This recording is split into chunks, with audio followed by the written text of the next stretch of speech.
Éco-rubrique. L'économie africaine en 5 minutes. Amis africains, bonjour. Je voudrais évoquer avec vous aujourd'hui le conflit au Moyen et au Proche-Orient. Un conflit qui a pris une dimension particulière. Premièrement, par rapport à une surface qui ne cesse de s'élargir. De s'élargir pas du moment où plusieurs pays sont concernés. Des pays qui pèsent énormément dans l'équation des hydrocarbures dans le monde. Ils agissent de gaz ou de pétrole. Des pays comme le Qatar, comme les Émirats arabes unis ou encore comme l'Iran pèsent en moyenne plus de 20% de l'offre de ce marché tant important.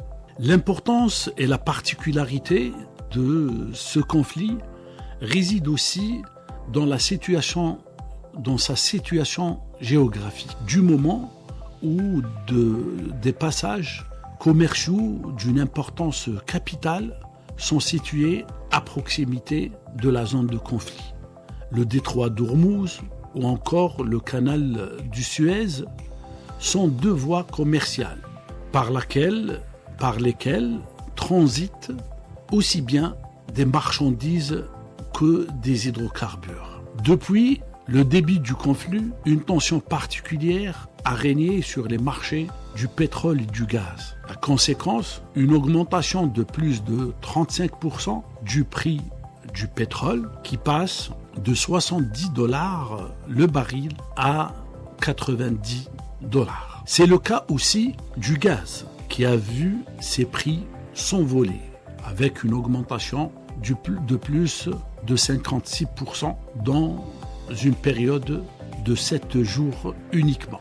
Il serait question dans l'avenir de beaucoup plus de disponibilité que de prix, car le déséquilibre des marchés ne peut pas survivre dans la durée. Un conflit sur 2 à 3 mois risquerait d'avoir un impact très négatif sur une économie convalescente et qui n'arrive pas à trouver le rythme nécessaire pour assurer son avenir.